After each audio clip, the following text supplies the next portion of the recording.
كذلك لنثبت به فؤادك ورتلناه ترتيلا.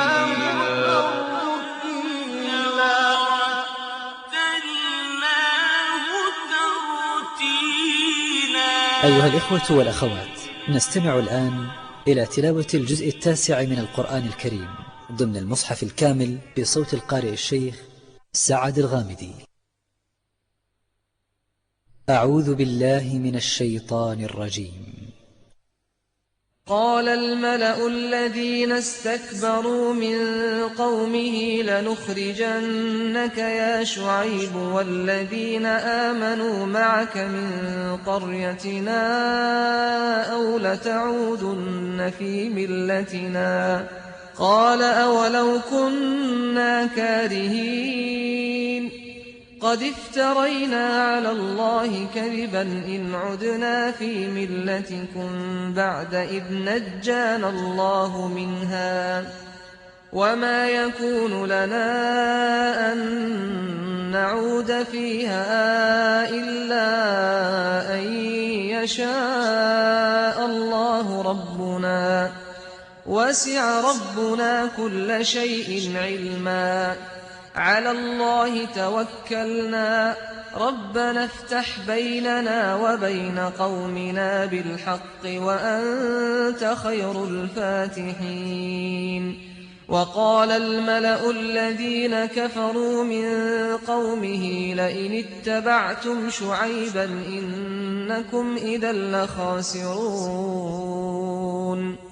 فأخذتهم الرجفة فأصبحوا في دارهم جاثمين. الذين كذبوا شعيبا كأن لم يغنوا فيها الذين كذبوا شعيبا كانوا هم الخاسرين.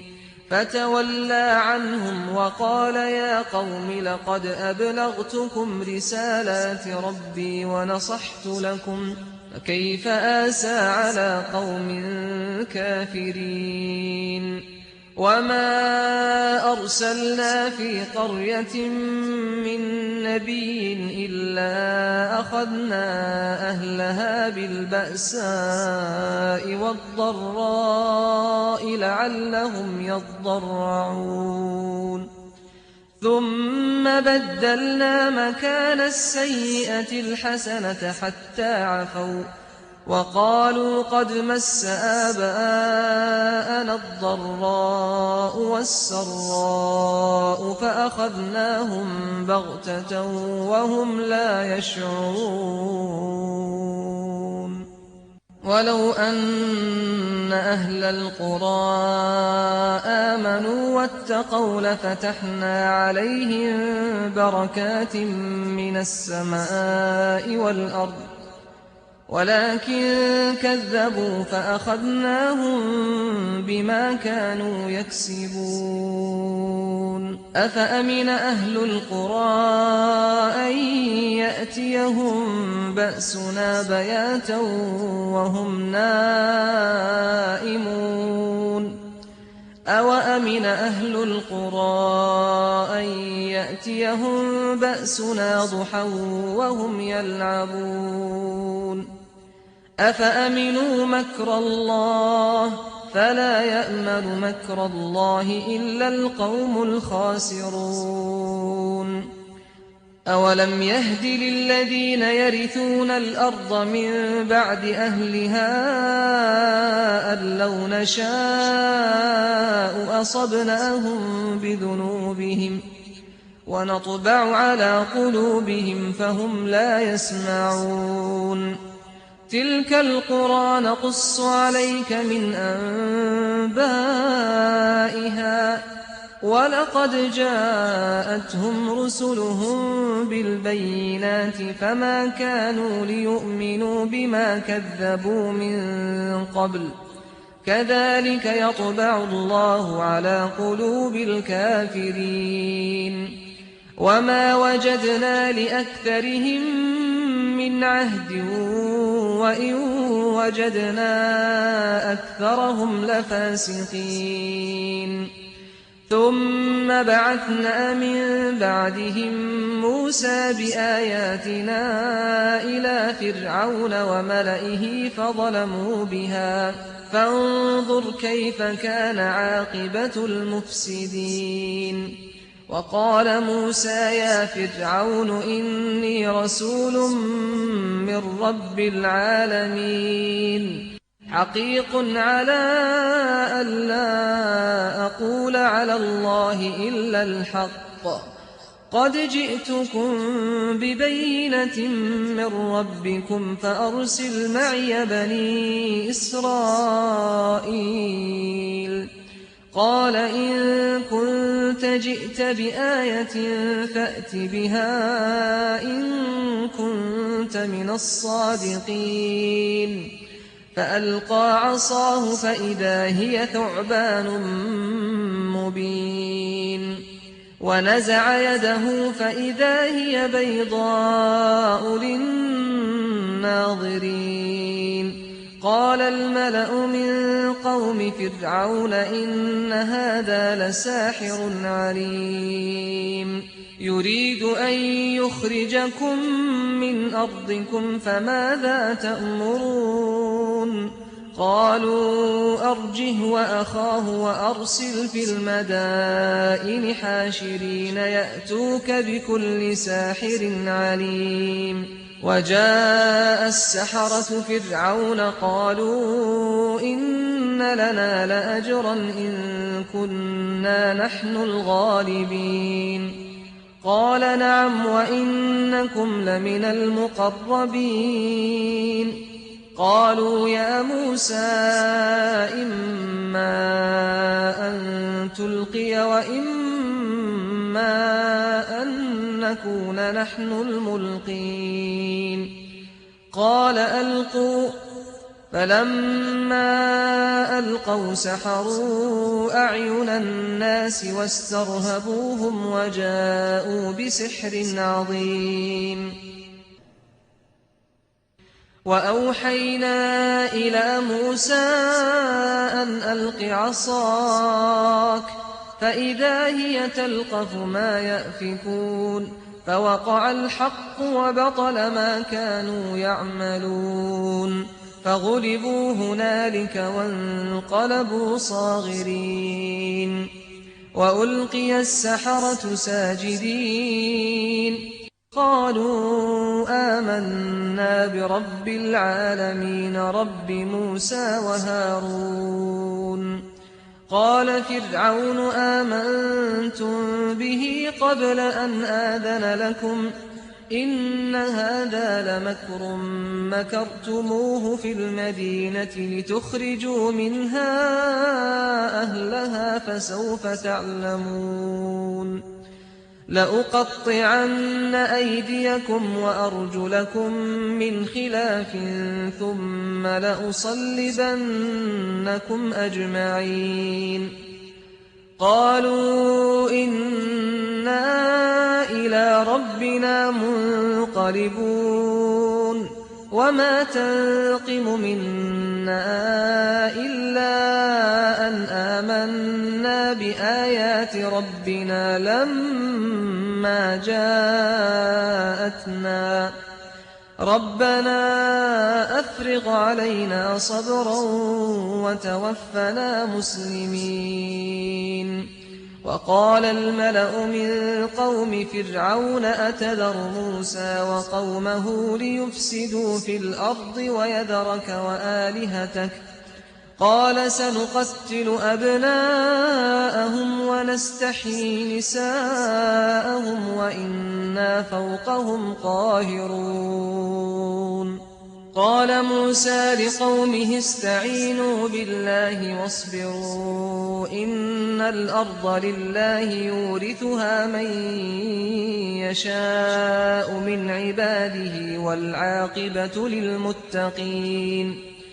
قالوا أوذينا من قبل أن تأتينا ومن بعد ما جئتنا قال عسى ربكم أن يهلك عدوكم ويستخلفكم في الأرض فينظر كيف تعملون. وَلَقَدْ أَخَذْنَا آلَ فِرْعَوْنَ بِالسِّنِينَ وَنَقْصٍ مِّنَ الثَّمَرَاتِ لَعَلَّهُمْ يَذَّكَّرُونَ فَإِذَا جَاءَتْهُمُ الْحَسَنَةُ قَالُوا لَنَا هَٰذِهِ وَإِن تُصِبْهُمْ سَيِّئَةٌ يَطَّيَّرُوا بِمُوسَىٰ وَمَن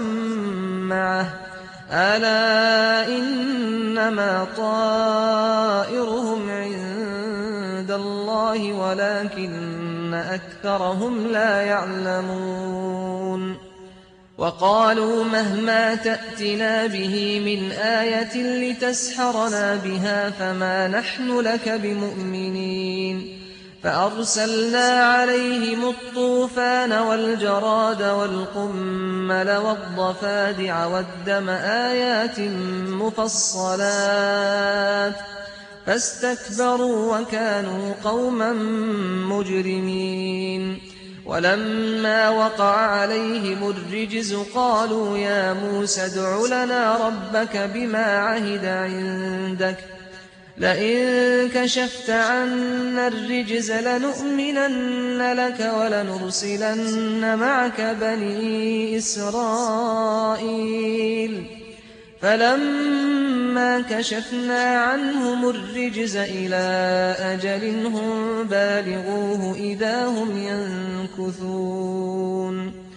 فانتقمنا منهم فأغرقناهم في اليم بأنهم كذبوا بآياتنا وكانوا عنها غافلين وأورثنا القوم الذين كانوا يستضعفون مشارق الأرض ومغاربها التي باركنا فيها وتمت كلمة ربك الحسنى على بني إسرائيل بما صبروا ودمرنا ما كان يصنع فرعون وقومه وما كانوا يعرشون وجاوزنا ببني إسرائيل البحر فأتوا على قوم يعكفون على أصنام لهم قالوا يا موسى اجعل لنا إلها كما لهم آلهة قال إنكم قوم تجهلون إن هؤلاء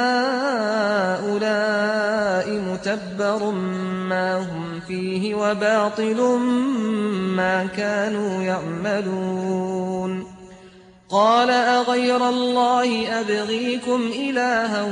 وهو فضلكم على العالمين وإذ أنجيناكم من آل فرعون يسومونكم سوء العذاب يقتلون أبناءكم ويستحيون نساءكم وفي ذلكم بلاء من ربكم عظيم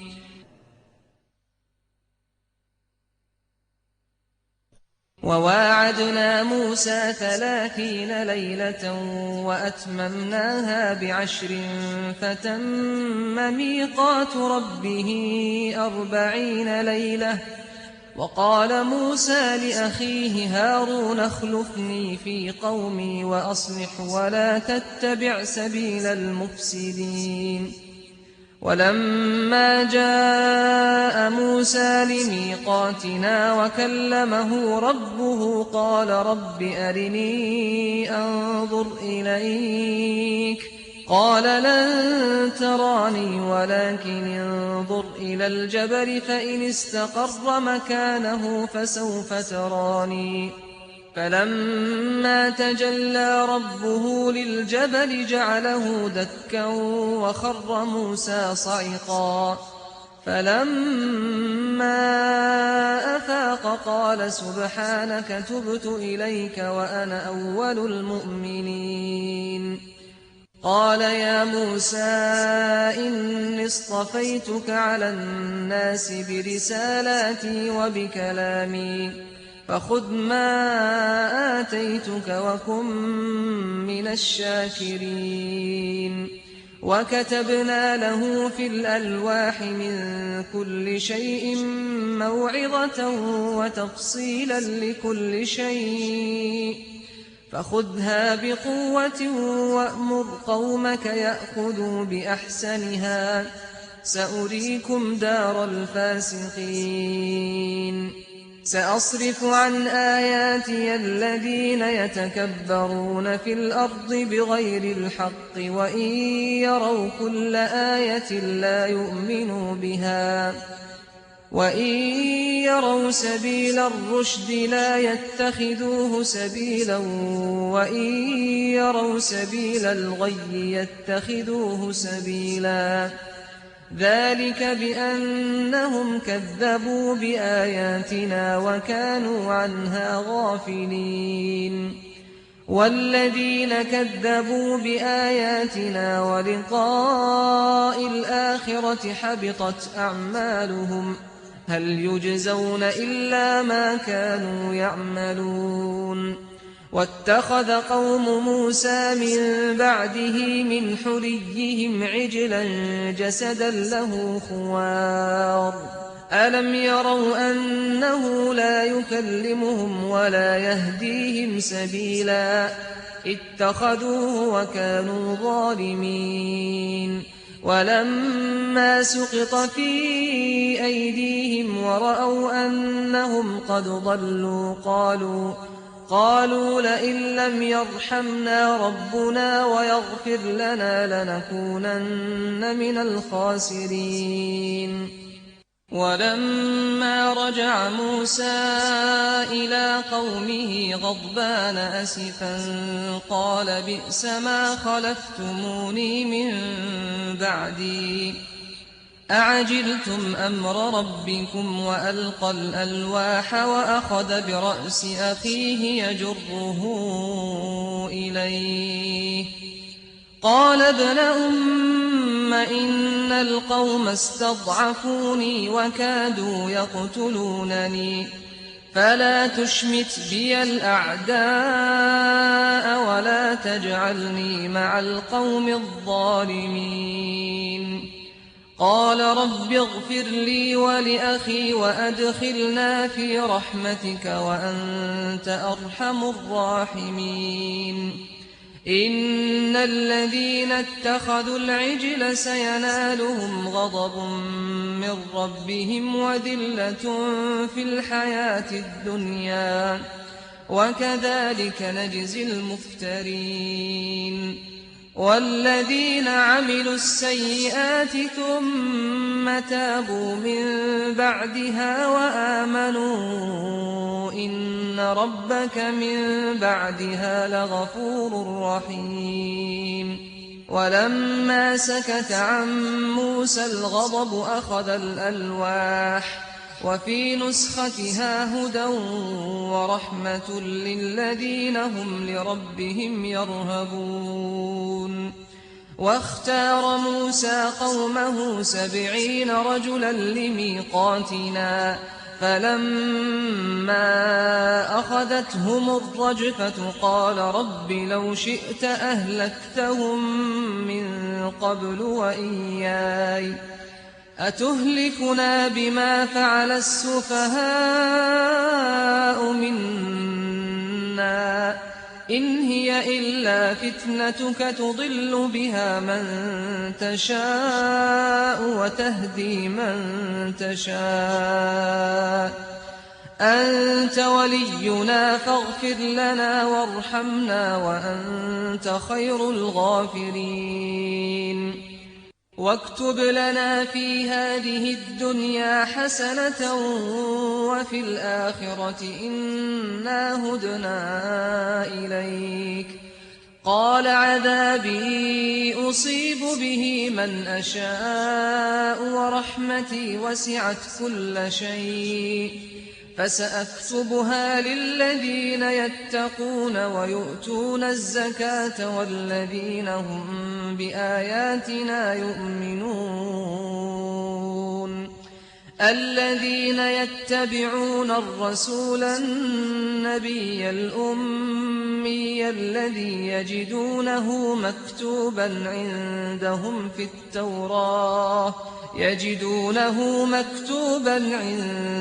في التوراة والإنجيل يأمرهم بالمعروف وينهاهم عن المنكر ويحل لهم الطيبات ويحرم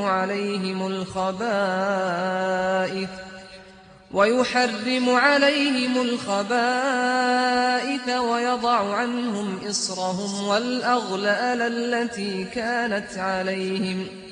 فالذين آمنوا به وعزروه ونصروه واتبعوا النور الذي أنزل معه أولئك هم المفلحون.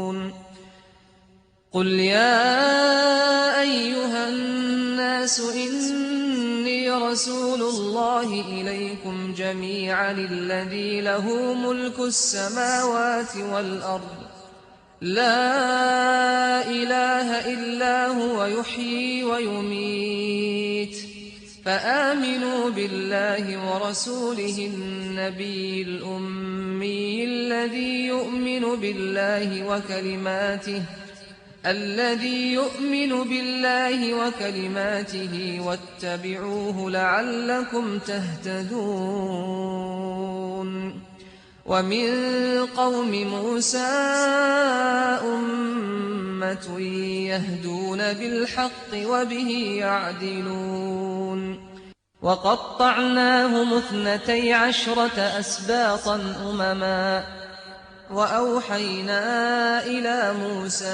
إذ استسقاه قومه أن اضرب بعصاك الحجر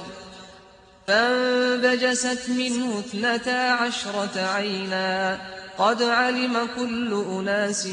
مشربهم وظللنا عليهم الغمام وأنزلنا عليهم المن والسلوى كلوا من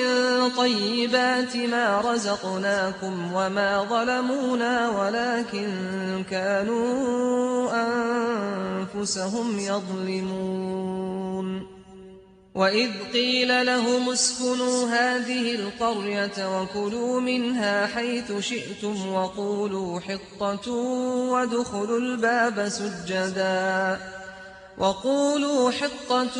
وادخلوا الباب سجدا نغفر لكم خطيئاتكم سنزيد المحسنين. فبدل الذين ظلموا منهم قولا غير الذي قيل لهم فأرسلنا عليهم رجزا من السماء بما كانوا يظلمون. واسألهم عن القرية التي كانت حاضرة البحر إذ يعدون في السبت إذ تأتيهم حيتانهم يوم سبتهم شرعا ويوم لا يسبتون لا تأتيهم كذلك نبلوهم بما كانوا يفسقون.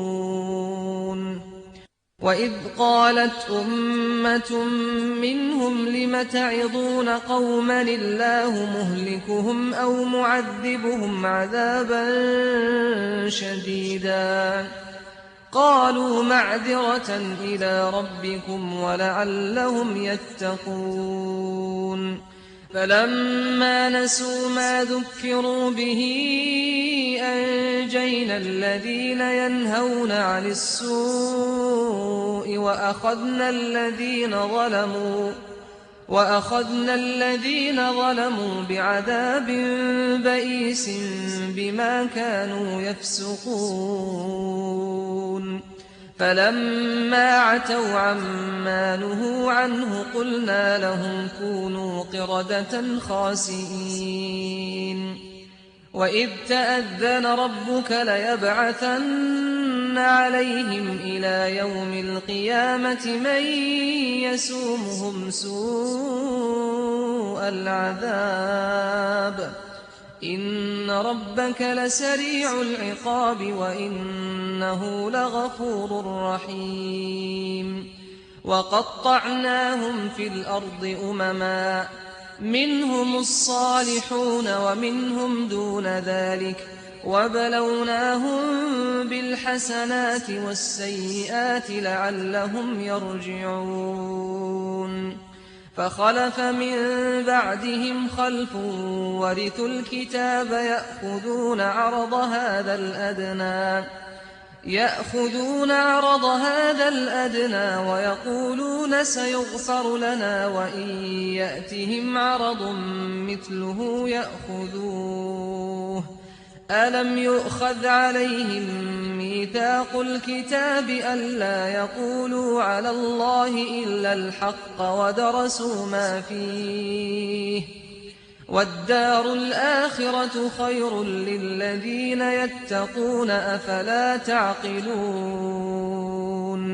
والذين يمسكون بالكتاب وأقاموا الصلاة إنا لا نضيع أجر المصلحين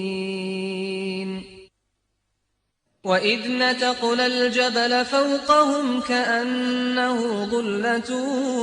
وظنوا أنه واقع بهم خذوا ما آتيناكم بقوة واذكروا ما فيه لعلكم تتقون وإذ أخذ ربك من بني آدم من ظهورهم ذريتهم وأشهدهم على أنفسهم ألست بربكم قالوا بلى شهدنا أن تقولوا يوم القيامة إنا كنا عن هذا غافلين أو تقولوا إنما أشرك آباؤنا من قبل وكنا ذرية من بعدهم أفتهلكنا بما فعل المبطلون وكذلك نفصل الآيات ولعلهم يرجعون واتل عليهم نبأ الذي آتيناه آياتنا فانسلخ منها فأتبعه الشيطان فكان من الغاوين ولو شئنا لرفعناه بها ولكنه أخلد إلى الأرض واتبع هواه فمثله كمثل الكلب إن تحمل عليه يلهث أو تتركه يلهث ذلك مثل القوم الذين كذبوا بآياتنا فاقصص القصص لعلهم يتفكرون ساء مثلا القوم الذين كذبوا بآياتنا وأنفسهم كانوا يظلمون من يهد الله فهو المهتدي ومن يضلل فأولئك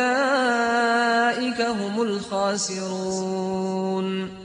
ولقد ذرأنا لجهنم كثيرا من الجن والإنس لهم قلوب لا يفقهون بها ولهم أعين لا يبصرون بها ولهم آذان لا يسمعون بها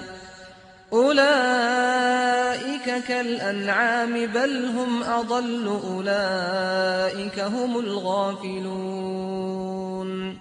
ولله الأسماء الحسنى فادعوه بها وذروا الذين يلحدون في أسمائه سيجزون ما كانوا يعملون وممن خلقنا أمة يهدون بالحق وبه يعدلون والذين كذبوا بآياتنا سنستدرجهم من حيث لا يعلمون وأملي لهم إن كيدي متين أولم يتفكروا ما بصاحبهم من جنة إن هو إلا نذير مبين أولم ينظروا في ملكوت السماوات والأرض وما خلق الله من شيء وأن عسى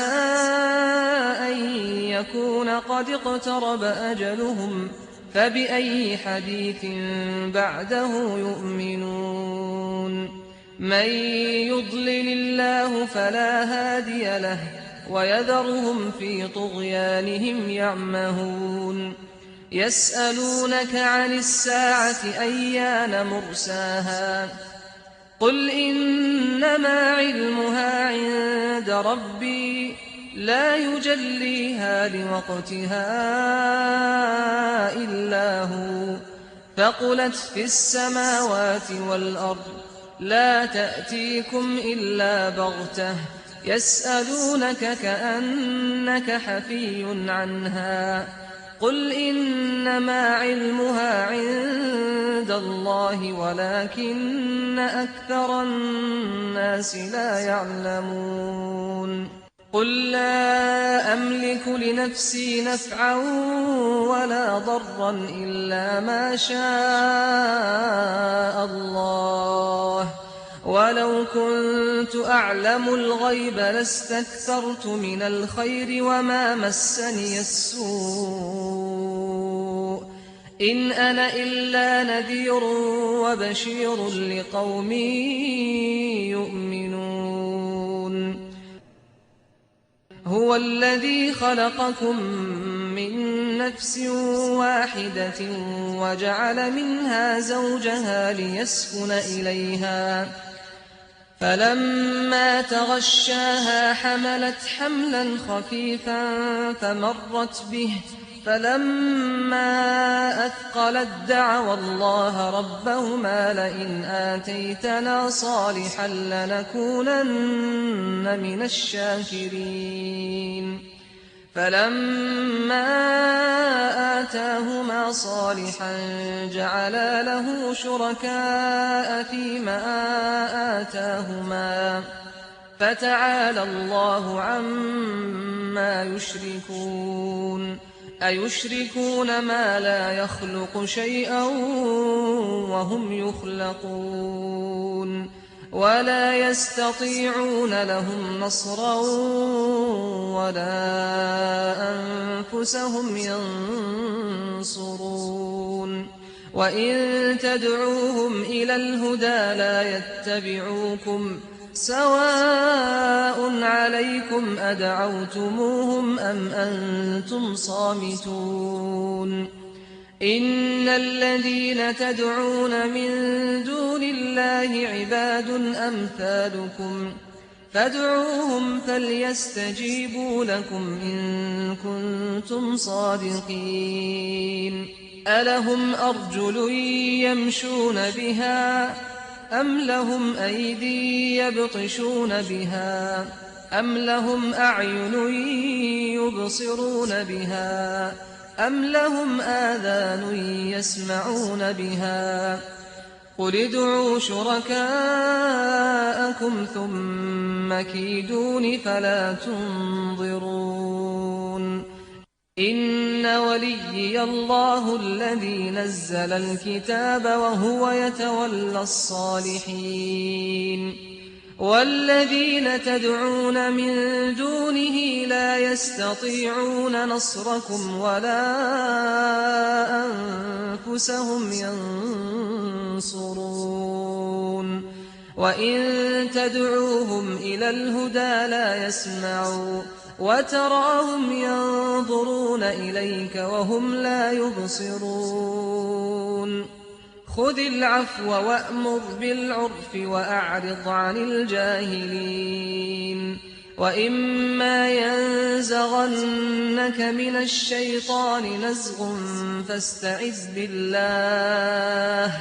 إنه سميع عليم إن الذين اتقوا إذا مسهم طائف من الشيطان تذكروا فإذا هم مبصرون وإخوانهم يمدونهم في الغي ثم لا يقصرون وإذا لم تأتهم بآية قالوا لولا اجتبيتها قل إنما أتبع ما يوحى إلي من ربي هذا بصائر من ربكم وهدى ورحمة لقوم يؤمنون وإذا قرئ القرآن فاستمعوا له وأنصتوا لعلكم ترحمون واذكر ربك في نفسك تضرعا وخيفة ودون الجهر من القول بالغدو والآصال ولا تكن من الغافلين إن الذين عند ربك لا يستكبرون عن عبادته ويسبحونه وله يسجدون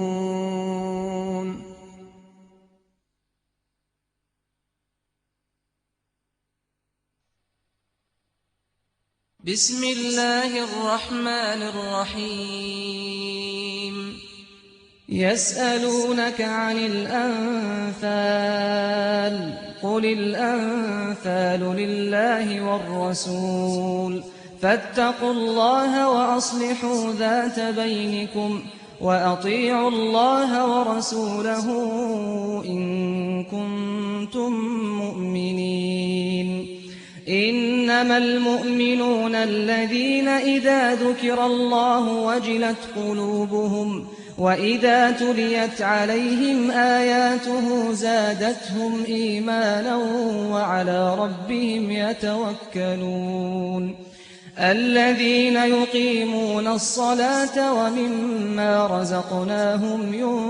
ينفقون أولئك هم المؤمنون حقا لهم درجات عند ربهم ومغفرة ورزق كريم كما أخرجك ربك من بيتك بالحق وإن فريقا من المؤمنين لكارهون يجادلونك في الحق بعدما تبين كأنما يساقون إلى الموت وهم ينظرون وإذ يعدكم الله إحدى الطائفتين أنها لكم وتودون أن غير ذات الشوكة تكون لكم ويريد الله أن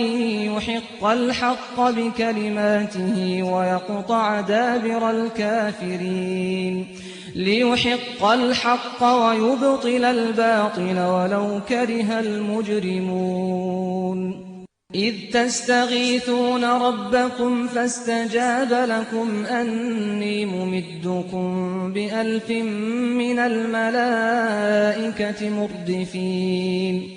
وما جعله الله إلا بشرى ولتطمئن به قلوبكم وما النصر إلا من عند الله إن الله عزيز حكيم إذ يغشيكم النعاس أمنة منه وينزل عليكم من السماء ماء ليطهركم به ويذهب عنكم رجز الشيطان وليربط على قلوبكم ويثبت به الأقدام إذ يوحي ربك إلى الملائكة أني معكم فثبتوا الذين آمنوا سألقي في قلوب الذين كفروا الرعب فاضربوا فوق الأعناق واضربوا منهم كل بنان ذلك بأنهم شاقوا الله ورسوله ومن يشاقق الله ورسوله فإن الله شديد العقاب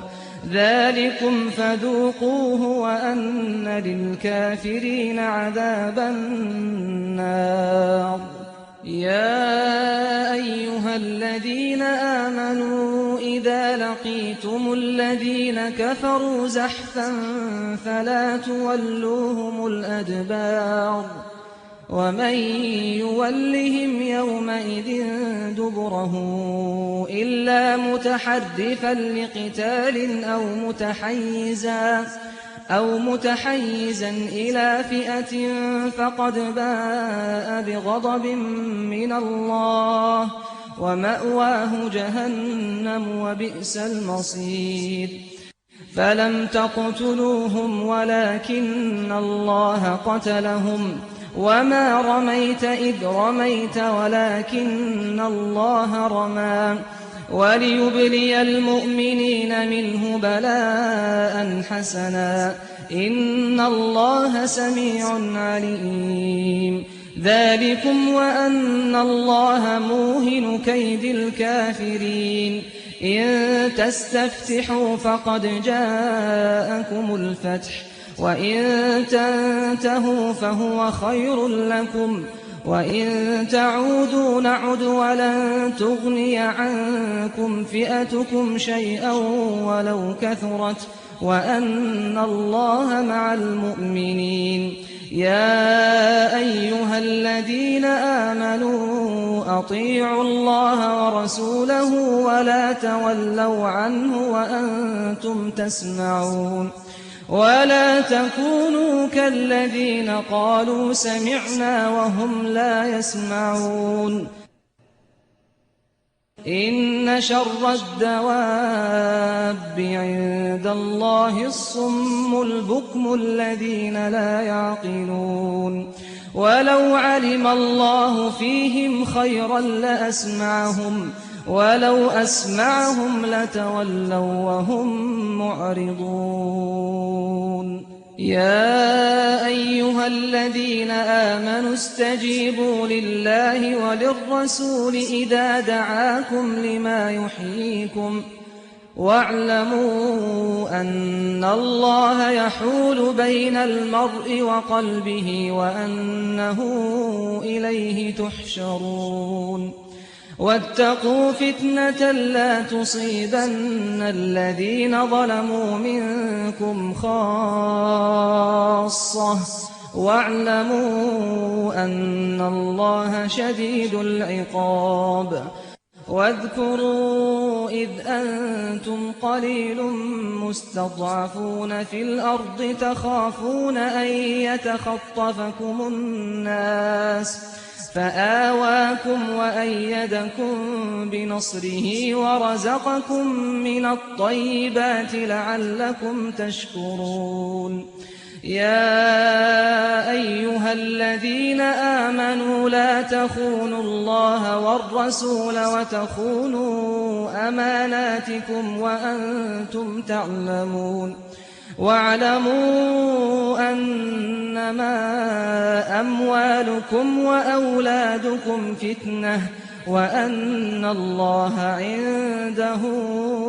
أجر عظيم يا أيها الذين آمنوا إن تتقوا الله يجعل لكم فرقانا ويكفر عنكم سيئاتكم ويغفر لكم والله ذو الفضل العظيم وإذ يمكر بك الذين كفروا ليثبتوك أو يقتلوك أو يخرجوك ويمكرون ويمكر الله والله خير الماكرين وإذا تتلى عليهم آياتنا قالوا قد سمعنا لو نشاء لقلنا مثل هذا إن هذا إلا أساطير الأولين وإذ قالوا اللهم إن كان هذا هو الحق من عندك فأمطر علينا حجارة من السماء أو ائتنا بعذاب أليم وما كان الله ليعذبهم وأنت فيهم وما كان الله معذبهم وهم يستغفرون وما لهم ألا يعذبهم الله وهم يصدون عن المسجد الحرام وما كانوا أولياءه إن أولياؤه إلا المتقون ولكن أكثرهم لا يعلمون وما كان صلاتهم عند البيت إلا مكاء وتصدية فذوقوا العذاب بما كنتم تكفرون إن الذين كفروا ينفقون أموالهم ليصدوا عن سبيل الله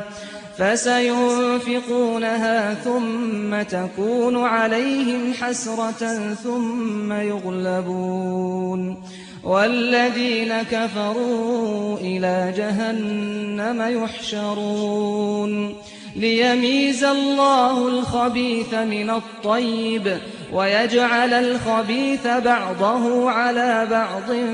فيركمه جميعا فيجعله في جهنم